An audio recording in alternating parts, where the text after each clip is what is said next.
Perkenalkan, nama saya Eufradia Fandira. Saya dari Lokal B1, Angkatan 2020. Pada kesempatan ini, saya akan menguraikan materi mengenai tanaman unggulan di kampung saya. Dan komoditi yang saya ambil ialah komoditi vanili atau tanaman vanili. Nah, asal kampung saya yang ingin saya uraikan yaitu dari Desa Pocoranaka, Kabupaten Manggarai Timur, Provinsi Nusa Tenggara Timur. Vanili dengan nama latin Vanilla planifolia merupakan tanaman penghasil bubuk vanili yang bisa dijadikan pengharum makanan yang dihasilkan dari buahnya yang berbentuk polong. Batang tanaman vanili kira-kira sebesar jari tangan manusia, berluas dan umumnya berbeku. Panjang rata-rata 15 cm. Warna hijau terang dengan kepanjangan 10-25 cm serta lebar 5-7 cm. Bentuk daun menyerupai bentuk pipi, berdaging, jorong atau lancet dengan ujung. Musim tanam vanili biasanya dilakukan pada musim penghujan, yakni sebelum hujan turun dengan lebat,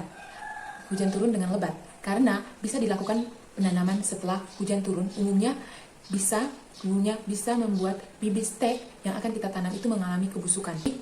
Faktor-faktor yang mempengaruhi proses pertumbuhan dari tanaman vanili ini, yang pertama, kondisi iklim.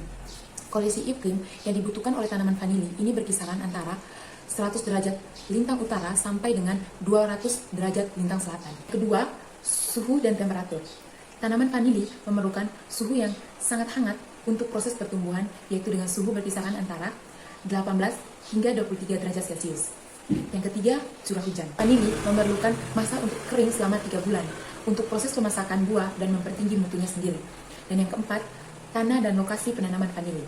Tanah yang digunakan harus menggunakan tanah yang subur dan memiliki unsur hara yang banyak untuk pertumbuhan tanaman vanili dan memiliki pH yang berkisaran antara 6-7. Sesuai dengan catatan dari penelitian yang ada di Pocoranaka di kampung saya, dalam 1 hektar lahan bisa ditanam 2.000 sampai 3.000 pohon vanili. Satu pohon biasanya menghasilkan 0,3 kilo sampai dengan 0,4 kilo vanili kering. Banyaknya produksi tergantung perawatan dan cara mengolah vanili yang baik. Hambatan yang sering terjadi di perkebunan vanili di desa saya di Pocoranaka yaitu adalah busuk batang, busuk akar, dan diganggu oleh hama-hama seperti bekicot dan ulat. Busuk akar dan busuk batang ini disebabkan oleh jamur yang menyerang tanaman vanili tersebut. Untuk hama yang mengganggu tanaman vanili yang sering terjadi di lapangan ialah bekicot dan ulat. Namun, tidak terlalu besar pengaruhnya untuk pertumbuhan tanaman vanili. Yang berikutnya adalah pemasaran hasil tanaman vanili.